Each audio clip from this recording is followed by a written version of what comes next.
everybody. Welcome to the Buckeye Weekly Podcast. I am Tony Gerdeman, here as always with Tom Orr. Tom, how's it going? Tony, as of 3 seconds ago, I was frantically looking for the piece of soundproofing material I put behind my microphone because we've done, 700 podcasts together over the last 4 years. And I'm only just now remembering right before we hit record, oh yes, I have to do the thing I do literally every show. So good job by me. Really prepared for the start of the season. I'm firing on all cylinders right now for sure. Mid-season form on day one. Love to see it. So this is our second Michigan Monday podcast. Last week we previewed the Michigan offense. Today we will preview the Michigan defense, Tom. And I think the defense is going to be better this year. You know why? Because it couldn't be any worse. And I think we all know that. And Don Brown is gone. We're all going to miss him. I remember there was a time where, Tom, you and I, we loved Don Brown. And then things got bad. And it was kind of sad to see when an old wrestler like a Ric Flair just keeps wrestling. It's like, come on, man. Or, an old basketball player like LeBron James keeps playing. It's like, dude, just quit. Just please, you're scarring your legacy when you continue to play like this and play so poorly and you're broken down. And that was Don Brown. And so Jim Harbaugh had to, but it's okay. Don Brown is now living on a farm where he gets to run and do stuff. And he's just the happiest coach ever. And now Mike Macdonald has taken over and we'll see how that goes. What are your expectations for Mike Macdonald, for Michigan? Some thoughts on Don Brown. Just where would you like to take this right now? Isn't Don Brown living on a farm with Jed Fish down in Tucson, Arizona? I remember. I thought I was remembering that correctly. He sleeps with the fishes. Yes. Yes. That's, considering what happened to Arizona the last time they played Arizona State, Don Brown is going to be right at home in terms of how rivalry games have gone in recent years. That's was not great. And so, yeah, I think that 2018 Ohio State Michigan game, I think that may have broken the Michigan program, but it certainly broke the Don Brown defense, because the Don Brown defense was it was invincible. It was, I'll use your wrestler analogy. It was the wrestler who was just coming in and crushing people with his move every time. And it's oh, here comes, oh, by God, that's Dr. Blitz's music. And here he comes and he's about to crush the, and then Urban Meyer, had a little heel turn, and then Dr. Blitz's move didn't work anymore, and he didn't have a second move, and that's how you end up coaching for Arizona. So it's going to be different. I don't know if it's going to be better this year, but it's going to be different. And considering how badly things that were just the same worked the last 2 years, different can't be worse. So that in and of itself probably represents some kind of progress. I would say different can only be better, even if it's just as bad, but different. Mm-hmm. There's a fighting chance, at least against Ohio State. There's, as we mentioned on the previous show, Ryan Day, there's some mystery now for Michigan's defense where Ryan Day is concerned, because when Don Brown was here, there was no mystery. So at least Ohio State, it's no longer maybe an open book test like it has been, but I don't know that the answers are still in the back of the book, maybe just based on talent levels and things like that. Yeah, you're running into talent level differences. And I feel like every time we do these shows, we end up kind of hitting on the same basic themes, which are, so the top level talent is generally not bad. There's some spots where there are some issues for the Michigan defense, but the top level talent, you have an Aiden Hutchinson. He's very good. He would absolutely be in the starting 2 or top 3 or so of the Ohio State defensive end rotation. You have Daxton Hill. Daxton Hill would be a starter at Ohio State. Josh Ross is a very good linebacker. Josh Ross would be in the rotation at Ohio State. But then there's, we'll get to the corners in a little bit. We'll get to the interior defensive line in a little bit. And it's stuff should be better this year than it has been.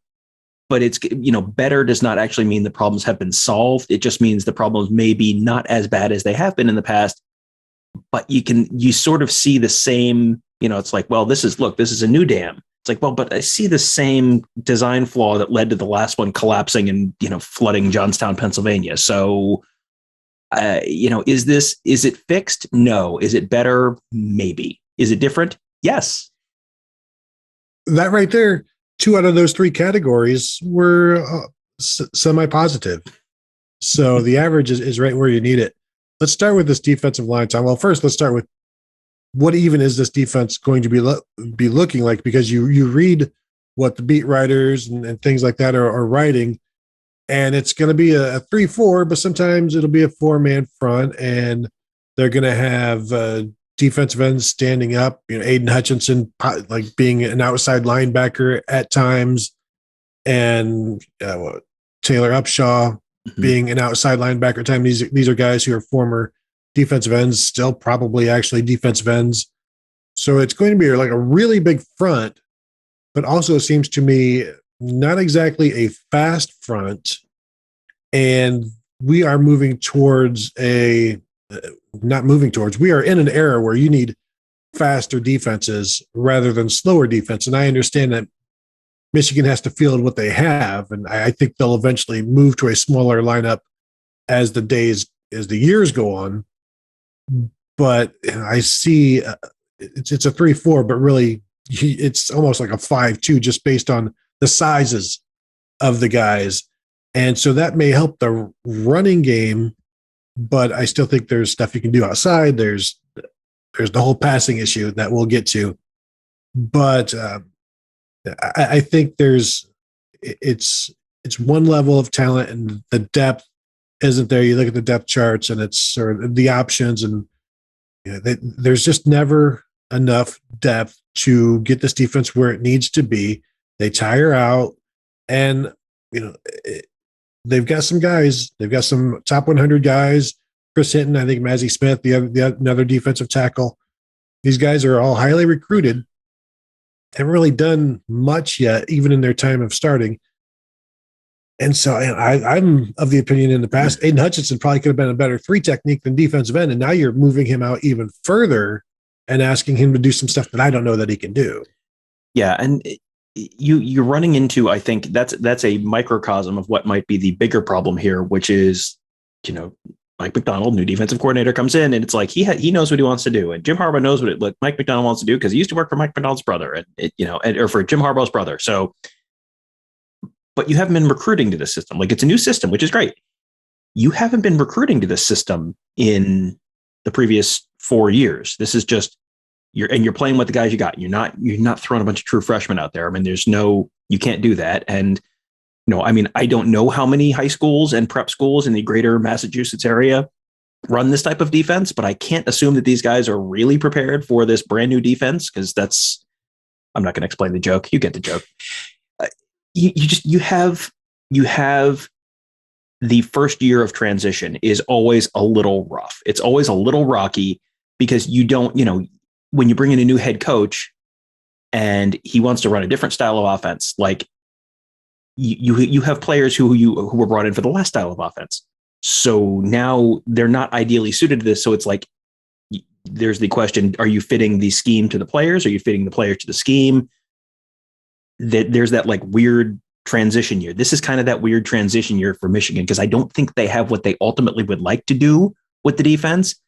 But I don't know if this coaching staff is going to be around long enough for them to get the players in place and take the 2 seasons, 3 seasons to really get the players in place to do what they want to do. So it's not great. It's kind of this weird, you're right. It's sort of, they're going in all of college football is going this way towards smaller, faster. I mean, doing what Ohio State's doing. It's like, well, instead of playing a nose, they might play 2-3 techs inside instead of a true nose guard. And no more 3 linebackers. Now it's like a 4-2-5-ish, 4-2.5, 4.5 defense. I mean, you're getting away from the 5-2 kind of look. And, Michigan it's going to be a 3-4 on paper, but is it really a 3-4 on paper? And how much are they going to be able to change? You're introducing a whole new defense. There's going to be a lot of new concepts. And the challenge for Mike Macdonald is, can you keep it simple for your players while making it confusing for the opponent. And, doing the, everyone's kind of milling around and then only some certain guys are going to rush. I mean, can you do that? And can you pull that off? That could help, but it's going to be a process. And I don't know if they're going to have long enough as a coaching staff to complete the process before, the axe might come down later in the year or after the season. And they have basically 4 defensive tackles that have played much. And I'm throwing Just Spate in there just because he's a familiar name, more so because of Wilton Spate. Mm-hmm. But Chris Hinton, Mazi Smith, and Donovan Jeter. Jeter's been around forever. Really has been a guy, like maybe up to his recruiting rankings. The other 2 need to be that this year. But, there's scenarios where those 3 guys play together. But if they do, then who's behind them? And so you kind of have to maybe just rotate those 3 throughout, somehow. And I know playing that 3-4, they're going to want to nose. It's hard for me to call Aiden Hutchinson an outside linebacker, and I'm not going to do it. Like he's still going to be on the line pretty much. He's just going to be standing up. So I think it's still going to look like a 4-3. But there's just the lack of anybody behind those 4. We'll see what Taylor Upshaw can do on the other side as that other rush end. David Ojabo is going to mix in there as well. He's a guy Ohio State was after. He's a big, could be outside linebacker, could be defensive end, that sort of thing, where just a big athlete who I think just needs to become a football player instead of being an athlete. So there are possibilities, but these guys are going to be rotating. I just don't think there's enough depth up front to carry them into the fourth quarter, carry them into November when, and it really, they may be bulkier than last year, but are they still good? Are they good enough to stop the run? Like even this big front, they're big, but are they good? And that's kind of what my next question was going to be. I was just fishing out my Phil Steele to pull out the stats from last year's Wisconsin game. And last year they gave up 51 carries for 341 yards against Wisconsin, 6.7 yards per carry. Can't do that. You cannot write that down. That's good advice. Don't do that against Wisconsin. And I'm wondering as we're talking, how much of this is fitting players to the scheme that they want to run, and how much of this is you can't let Wisconsin do that again. And the only way you could possibly have an answer, maybe this isn't the answer, but it's different. So you're trying something new. You're trying something different. And maybe this is a way to slow Wisconsin down. Because guess what? Wisconsin's on the schedule again. That has been one thing that has not helped Jim Harbaugh at all. Is they have Ohio State just kind of keeps getting Nebraska on their schedule. That's kind of their like protected cross division rival for the short term that ends soon. But Wisconsin has been Michigan's, and Wisconsin has been a bad matchup for Michigan because Michigan has had interior defensive line issues since basically forever. It feels like virtually. Since 2016, I don't know that I've felt super confident about the interior of Michigan's defensive line. And you keep running into Wisconsin, and Wisconsin keeps beating you in exactly the same way. That's a problem. This is a response to that. And, they get Wisconsin October 2nd. So this is early enough in the season that, maybe these guys are still healthy. Maybe they're not too worn down. So maybe you don't get down to that second tier where there's a pretty big drop off. But I don't know that this necessarily solves a problem. It's different. It's a, well, we're going to try this year and we'll see how it works. But John, you said Donovan Jeter has been around forever. I literally have in my notes, Donovan Jeter been around forever, might finally be living up to the potential. Maybe. He's him and Mazi Smith. It feels like we've been talking about Donovan Jeter and Mazi Smith for like 17 years now. Maybe this is the year it comes together. Chris Hinton, former 5-star recruit. Maybe. I saw several different places talking about consistency being a question with Chris Hinton, which, okay. There's a lot of well ifs. If this happens, if these guys finally live up to potential, if they can be a little more consistent, if they can stay healthy, and it's like that's a lot of ifs. And even if all the ifs happen, I don't know for sure that this is going to work the way they want it to. Yeah, like basic computer programs, if this, then this. Like you need all of the ifs to work to get everything to work. And Michigan is not a computer program, because football is not a computer program, because the ifs don't always work out, and you can't expect them to in situations like this. Linebackers. One last thing on the defensive line, because I thought the move to the 3-4 was interesting, because, well, that makes them deeper, because now they can play Aiden Hutchinson at a defensive end, which he can play a 3-4 defensive end, I think. And, but then to just spread them out further, it kind of thins it out by putting all of these guys on the field together, and there's nobody behind them. And that Wisconsin game from 2 years ago was the third game of the season. So, if you're thinking being early this year is going to help them, they don't have a fullback playing defensive tackle. That's good. That's good. That represents progress. That's a plus. So you're right there. Linebackers, really at this point, we've already talked kind of about Ojabo and Hayden Hutchinson, if you want to call them that. So it's two inside linebackers. Pretty much that's what Ohio State is doing. They're just doing it a different way. Josh Ross, another guy who's been around forever, and Nikhai Hill-Green was just named a starter here this past week. He's going to be the other guy. Michael Barrett, who started at their Viper spot last year, was moved inside, and now he's going to be a backup. And, this is another thing. This is similar to what I mentioned with the offensive line on the offense show. When you have guys, younger guys, who are moving former starters to the bench, that's a good thing. It's raising the level of the talent.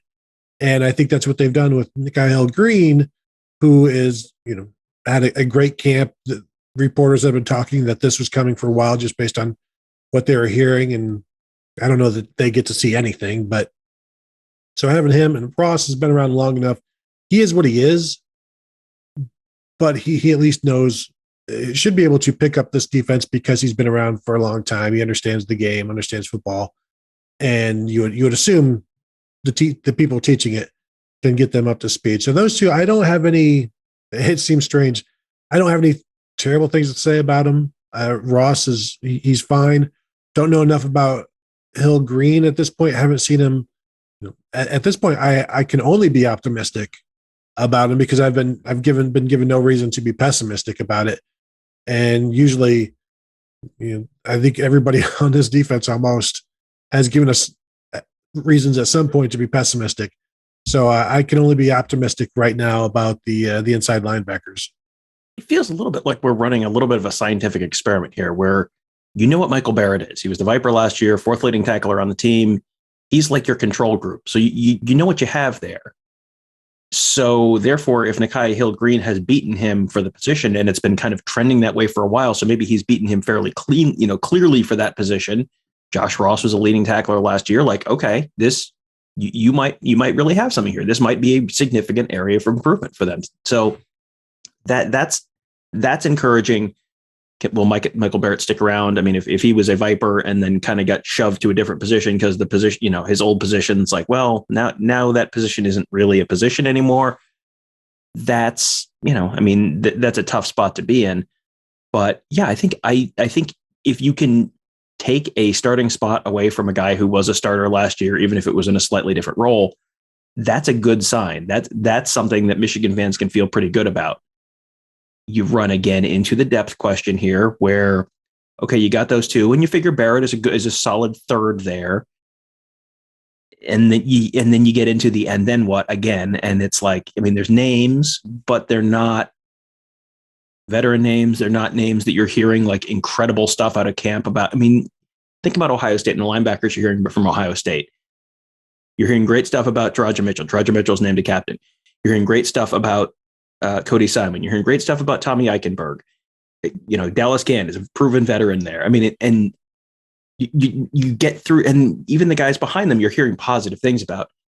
Maybe that's a function of how Ohio State talks about its players. Maybe that's a function of more access to reporters at Ohio State. But I think that has to be at least a little bit of a concern for Michigan, is once again, that depth. Yeah, and it's time for the young linebackers. It's time for the recruiting to build that depth. And it's guys from this class, guys from the previous class, where, they've had they do recruit well at the top of their class. And it's time for the linebackers that have been part of that to, I shouldn't say finally start living up to it, but it's time for Michigan's recruiting to finally start living up to it, because they need it. They need that depth. They need that talent to push the starters, because for a long time, the recruiting is not pushing the starters. And we could talk about that when we get to safeties and Brad Hawkins. I think these are guys, they've had guys starting that should have been replaced, should have been recruited over. And the fact that they can't, number one, it tells you you're not recruiting well enough. Number two, you have to play those guys, and you've seen the results. So I think there's some positive hope about the linebackers, but these are still the guys that have to stop the run, and the defensive tackles are going to have to keep them clean. How well do they do that? If I start seeing walk-ons, because Michigan always has like a walk-on linebacker, a former walk-on linebacker that's in the mix as well. And if we continue to see that to me is it's a clear sign that the recruiting hasn't been there, the development is not there, or the trust isn't there, and it's not conducive to winning a division. It's not conducive to beating Penn State, to beating Indiana. Tom, it's not even conducive to beating Michigan State. It wasn't last year, that's for sure. And I mean, boy, the Michigan State game, of all the games on that schedule, they play a fascinating schedule this year. Michigan does, and of all the games, like I think I would be most interested to know the result of the Michigan State game, because that tells me, I think, just about everything I need to know about how this season goes for Michigan. If they thump Michigan State, like, okay, which they should thump Michigan State this year. That tells me, okay, the offense is maybe clicking a little bit. The defense is playing reasonably well. They've probably solved at least some of the issues. If they beat the brakes off Michigan State, like, yeah, okay, you're maybe talking about an 8-4 kind of team at least. If it's close against Michigan State, that's a concern. That's probably a 6-6, 7-5 kind of team. If they lose to Michigan State, like, well, first of all, he's fired immediately. Like, you cannot, like, sorry, don't get on the bus. You live here now. Sorry. I don't think they're going to lose to Michigan State again, but I mean, if that happens, then I mean, that's when the wheels fall off and you're a 4-8, 5-7 team, and you know the season is over before the season is over, because that game is October 30th. You got a whole month, and after that, it's Indiana, Penn State, at Maryland, Ohio State. Like, if you don't beat Michigan State, you might not win again in the rest of the year. That is entirely possible. That beating Northwestern on October 23rd is your last win of the season. Like, ooh, that's not going to go over well. So, but we're not here to talk about that. We'll have plenty of time to talk about their schedule and all that later in the season. But yeah, it's just I think it has to be. There's a lot that has to be a concern here for Michigan. Like the stuff that's good is like, this is good. The sign, the fact that you've got Nakai Hill Green winning a starting spot, that's a good sign. That's the kind of thing that happens at a good program. But it stands out here because it isn't happening in a lot of other places, and that's not good. Yeah, and I agree with you about the schedule. There's 10 games on the schedule where Michigan could be in for a fight, and that's always fun. And that's including Rutgers at home. That's including Ohio State at home, which I think can be a fight as well. Tom, I know you completely disagree with me on that one. But let's go to the secondary, where let's start with the corners, because I don't want to end the show on a negative note. So we'll wait till the safeties so we can talk about some good stuff there. But corners, for me, and we talked about this before the show, like with Vincent Gray, who started last year, had some really bad moments. For so much of last year, I just chalk everything up to COVID, but that's more of a team and development thing. Like when you're out there individually, like I don't know how much to put that on COVID. And like if you're out there struggling, how much to put that on COVID and how much to put on, well, one, maybe Vincent Gray was not in the scheme. Maybe he's more of a zone cover guy, and they are going to be doing some more zone, I believe, this year in terms of coverage. Maybe he's just put in a bad spot because a lot of corners are put in bad positions when all you do is blitz. So, we can put that out there, but he's a grabby. He was handsy. And that was when he was close to the receivers, which wasn't all the time. And this is another instance where you'd like to see maybe somebody emerge and take that job. And maybe DJ Turner is doing that. DJ Turner also had issues last year. Jamon Green, the other starting corner, also had issues last year. If the corners are not significantly better this year, then I don't care about any other part of the defense almost, because they're just going to, teams are going to move the chains against these guys. They need a more disruptive defensive line. Maybe they can get that with Aiden Hutchinson standing up and rushing. And if they can get it from their defensive line, that would make things much easier for everybody. I don't know that they will get that, though, from a defensive line that is so big. And can they get into the backfield? And if they can't, how long can these corners cover? And if it's zone, that helps a little bit. But, these guys have been tested, have failed the test, and now they're going to retake it. We'll see how they do. It's hard to have a lot of confidence in them. For sure, the two biggest concerns to me on the Michigan defense are the interior of the defensive line and the corners. And that's been the case for a couple of years now. And until they get those issues solved, it's not going to get better. And maybe you can scheme around it to a certain degree. And, they clearly are trying. But I don't know if it's not, they didn't bring in a 5-star quarterback transfer. They didn't bring in they didn't bring in any veteran transfers. They didn't bring in any 5-star freshmen. Will Johnson's still a year away. So, maybe that solves the problem eventually, but corner's a place that takes some development. You're not walking in day one and just starting. The flip side of that is corner's a position that takes some development, which means just because a guy is bad one year does not necessarily mean he's doomed to be bad forever. Think back to all the Ohio State corners who turned into first-round picks, who at some point people were screaming about on Twitter about how this guy is a bum and you need to get him off the field. And how are you playing Marshawn Lattimore? He is terrible. How are you playing Denzel Ward? He is terrible. How are you? And just on and on and on. That's a position where you're going to grow. You are going to see significant growth. So Vincent Gray being terrible last year does not doom Vincent Gray to being terrible forever.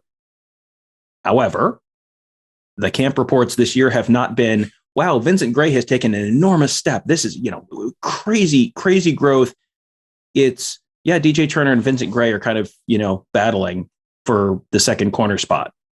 And it's not, wow, DJ Turner and Vincent Gray have taken an enormous stride and, are really, really looking like lockdown guys, and they're fighting for the second corner spot. They're fighting for the second corner spot, which is like, well, I guess we'll find out for sure when we get to actually see them, because Michigan does not give the kind of access that Ohio State does to practice. So there's always a little bit of a mystery, and you're always you got a little, parse through the coaches' press conference answers and that kind of stuff. But there's not a whole lot there that's real encouraging to me about where the second and third corner spots are there. Jamon Green was okay last year. He should be fine again this year. It's like, okay, that's one.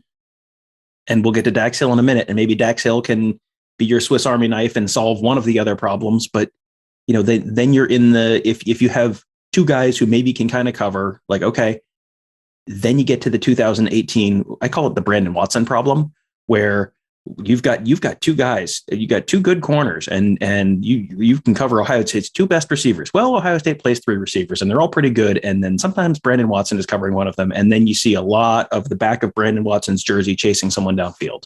That was the game where Chris Olave made his name. That's the game where KJ Hill had some big plays. You run into that issue where you can solve one problem. Maybe if things break right, you can solve two problems. But if you can't solve the third problem, that's a problem. Well, and I think we can talk about Daxton Hill now, because I think he becomes that slot guy on passing downs. Mm-hmm. The problem is Ohio State will do that on 2nd and 1, 1st and 10. So there's going to be some issues there. So yeah, Daxton Hill will be starting at safety, very good, talented, would start at Ohio State somewhere, probably maybe that covers safety. I wonder, Tom, because I think he can also play corner, if Michigan wouldn't be better served having him start at corner and then having Brad Hawkins and say Makari Page starting at safety. And, Ohio State looks for their best 4 or best 5 in the secondary. if that's Michigan's best four and it requires Dax Hill to play at corner, I don't think that's a terrible idea. And then he can still move to the nickel on nickel downs, and you can bring in a corner to play outside. But still, the lack of depth and talent and production at corner is going to get you somewhere. Mm-hmm. Yeah, I think maybe trying him there. They tried that with Jabril Peppers early on in his career. He couldn't do it. They tried him at safety, couldn't do it. But like Dax Hill can do, I think, anything. And I wonder if at some point, if things go poorly at corner, if they just turn to him and say, please help us. You almost have to. I mean, it seems like that has to be something you try. And I mean, again, we don't know. We don't cover Michigan daily, so we're a little bit at the mercy of the people who do cover Michigan daily, and the people who cover Michigan daily are at the mercy of Michigan in terms of what they actually get to see, and they don't get to see a whole heck of a lot. So maybe this is something that's being tried inside practice, and it's really working, or it's really not working, or I mean, that seems like such an obvious solution that it feels like something they should have tried before, and I don't remember that being something they really did a ton of last year at the end of the year. So if not, like, maybe there's a reason for that, but he is their best player on defense outside of maybe Aiden Hutchinson, maybe, but those are the two guys on the defense that you look at and go, these guys would at least be significant contributors at Ohio State, like significant, if not starters. He's going to, he can solve one of your problems, but the problem is you have multiple problems on every play, and he cannot be in three places at once, which is, really a failing of player development to me, a failing personally for him. Getting. No, it's just, he cannot solve all your problems. That seems like such a logical place to try and put him in there, that, because even if, I think you're better off having him there if, say, he's an A at safety and a B- at corner. You're still better off having a B- at corner and another B at safety rather than an A at safety and a D at corner, a C- at corner. I mean, I think you're better off doing that, at least against teams that are really going to throw it. Maybe that's not maybe that's not against Wisconsin, but against Ohio State, maybe that's something you need to think about doing. I think what you need to do, Tom, is you figure out what the grade is at each of the position for these guys, and then you come up with the GPA, and whichever grouping has the highest GPA, that's what you go with. And if that GPA is higher with Dax Hill at corner, then that's what you go with, because, Tom, the higher the GPA, the smarter the team. Is that a fact? Would that make them, if the defense is particularly good, would that make them the Harvard of the Midwest if their GPA was high enough? Possibly. But I want to see them actually do it and look smart. But I think using him in different ways is good. I think using him at corner could solve some issues, but it's, to go back to your dam analogy at the start, you plug in one hole, but boom, here comes another. Yeah. And there are probably at least some solutions in the back end. If he's not a safety, if they move him off of safety, or they, put him in that cover safety role, like Brad Hawkins is like fine at deep safety. Like, it's fine. It's not, he's been there. He's another guy who's been there forever. And it's just like, it's never been outstanding. It's never been terrible. It's just like, he is like a solid C+. It's fine. Like, he's not going to be a massive liability. He's not going to be a first team All Big Ten player. It's fine. And, you mentioned Makari Page, seen RJ Moten's name mentioned is like another possibility back there.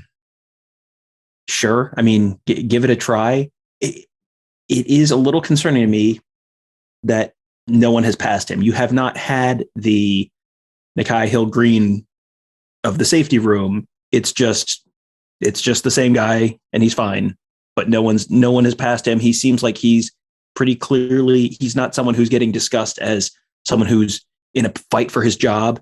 It's just Brad Hawkins, who is definitely going to play safety. That's it. Like, it's almost like you don't even see him getting talked about, because it's just like, he's just Brad Hawkins, who always plays, he's going to play safety because he's always played safety. And it's like, you would think you would want someone else to be pushing him at this point, because Ohio State, Josh Proctor's been around for a few years and has been, I think, a better deep safety than Brad Hawkins. And, he is getting talked about as someone who's at least getting somewhat pushed. You're hearing about guys talk about, at least, fighting for that job. He's going to win the job, but he's been ahead of where Hawkins has been recently. So that is what a team that has the depth that you want to have looks like. And that's just not what Michigan is right now. I wonder where he would rank in terms of Ohio State safeties in the past. Is he better than Isaiah Pryor? Is he a Brendan White, who was more of a bullet / Viper at Ohio State? It just seems to me like if he's your starting safety for so long, no offense to him, and really, that's fine if he keeps winning the job, but at least be pushed. And he's not been pushed. And as you said, he's just understood he's the guy. And that goes for any spot on this defense, goes for any spot anywhere. Like, if you don't have the depth to push anybody, man, if you're not getting pushed, you're only going so far. And anything, if the more you get pushed, the further you go. And, if you're wondering, why is he not getting pushed? Why are the, where is the depth on this team? Why do these guys keep talking about depth? You go back to the last few classes. First of all, there've been a lot of guys who transferred out. The outward transfer portal has been a pretty busy place in Ann Arbor. Two is they have taken a lot of projects, and, sometimes the projects turn out okay. I mean, Julius Welchhoff was like the prototypical project, and we didn't actually say his name in the defensive line portion of the show, but he's, like in the conversation to maybe be an edge guy or something, maybe, or, inside, an edge guy in the 3-4, maybe, but that hasn't really panned out. And he's been like on the better side of it. Like, there's been a lot of, the 3-star guy rated 800 in the country who gets taken and doesn't, and everyone's, oh, well, I found this diamond in the rough, and, the scouting services have underrated him again. And no, Jim Harbaugh has done it again. And it's like, well, you need those guys to pan out. Like, if that's great, but then you have to be able to develop that 800th ranked guy into a 200th ranked guy.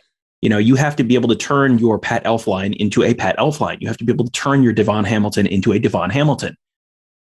If you don't, then you get a bunch of guys who are, if you can't develop those guys, or if you have not, in fact, identified a diamond in the rough and you have just identified a lump of coal, like, sometimes then those guys transfer out, and it's like, well, they never pushed anyone. They didn't push anyone while they're there. Then they're gone. And then you got to bring in another guy. And it's not like, it's just, here's the latest Massachusetts prep school kid. And like, every once in a while, you get a quiddy pay out of Rhode Island, but you can't make your living doing that. Like, that's an every once in a while thing. New England, in college football recruiting, New England is a sometimes food. It is not an all the time food. It is not a staple food. Okay. You cannot make your living recruiting Rhode Island and Massachusetts. I suspect that is a vestige of the Don Brown tenure. And I think that will probably start to go away to some degree, but Michigan has been living on it, and everyone's kind of been like raising their hands going, I don't think that's a good idea, actually. And it's been happening often enough that's where those depth issues start to come in. I think you'll continue to see more of that also shake out with recruiting safeties to play the Viper, where you could afford to bring in, maybe they're not as fast as you'd want at safety, but that's okay. Mm-hmm. They're going to play Viper. And now you've got a couple of guys here who are too small to play linebacker, especially an inside linebacker, and not fast enough to play in the secondary. But you know what? You may have to play them because you don't have any depth. So now you're slower at safety. And just as we started out the show, having these defensive line, like, is it fast enough? And you need speed, and everything is getting faster. And speed in the secondary is then a concern if you're using guys that we've talked about. Court Williams at Ohio State, the possibilities of him playing deep safety, it's like, I don't know, because he's a big guy. He's like 215, 220 pounds. It's you really want him there. And with these guys, Michigan, like RJ Moten or Jordan Morant, the guys I think were maybe possibly looked at as bullets, and Ohio State even looked at their Vipers, and Ohio State looked at them as possible bullets in recruiting and kind of passed. Now they're kind of in limbo here at Michigan and have to either grow, get faster, move on, or play. And you wonder, do they get pushed out? It's easy. It's players are almost okay being pushed out now because they could just go and do what they want somewhere else. But I think it's a situation where the Don Brown reward just keeps, it's the gift that keeps on giving right now until you move past what they have done in recruiting, which also includes recruiting like no defensive tackles. Yeah, there were a couple of years in a row where it felt like they took one interior defensive lineman or no interior defensive lineman and definitely like no noses. And it was just like, it was like the years when Ohio State would take like 2 offensive linemen. It was like, you need 5 of them every year. And this is a hard position to develop and it takes a while. And like that. Yeah, I can point to you exactly the issues, you can point to the issues coming 3 years down the road. And it was the same thing with Ohio State's cornerback recruiting at one point where, that you had a couple guys flip late. You had Clark Phillips late. You had Jordan Battle flip late. You missed on a couple other high profile targets. And all of a sudden it's like, oh, well, you just missed on one guy, but you missed on one guy a couple of years in a row. And now all of a sudden you're short like 3-4 guys. And it's hard. That's a hard spot to just make that up. Defensive line is kind of the same way. Corner, kind of the same way. Like Michigan is, I keep saying Will Johnson's name because he is a real exception here. 5-star corner, former son of a Michigan legacy, former Michigan player.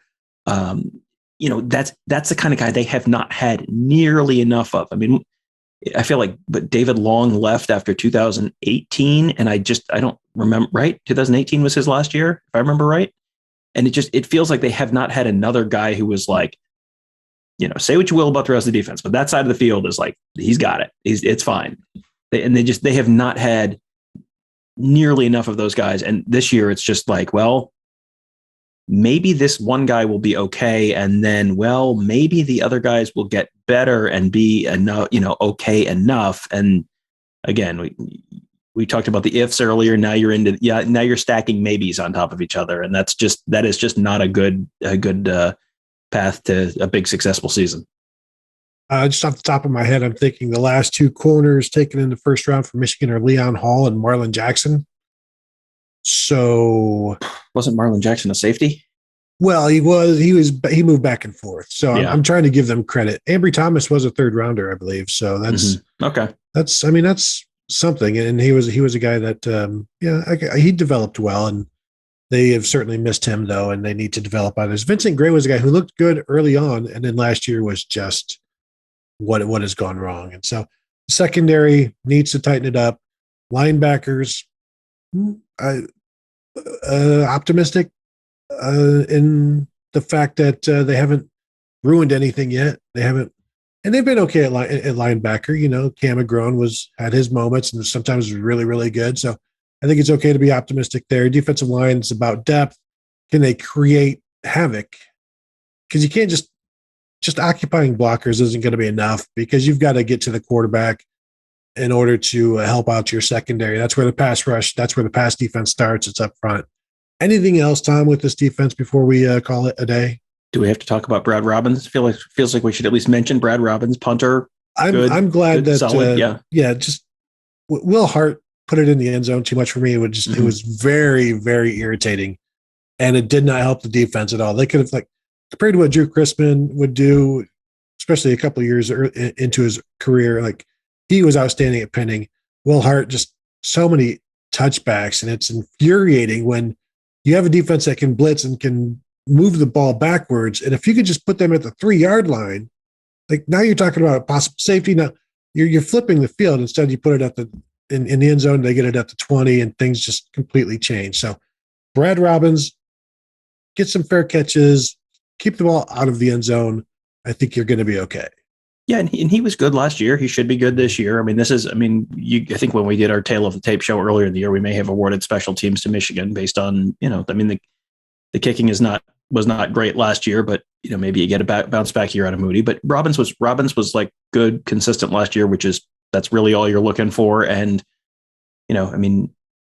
I think Harbaugh's inclination is always going to be punt and play field position. And I don't know if the trends in the sport in general and the somewhat unreliability of his defense will have, beaten that out of him to some degree this year. But if he does choose to do that, then at least they've got a good punter. 8 out of his 23 punts last year were inside the 20. I don't know how much of that was they were punting from their own field position a lot last year because of the offense. So I think it's okay to be optimistic about him as well.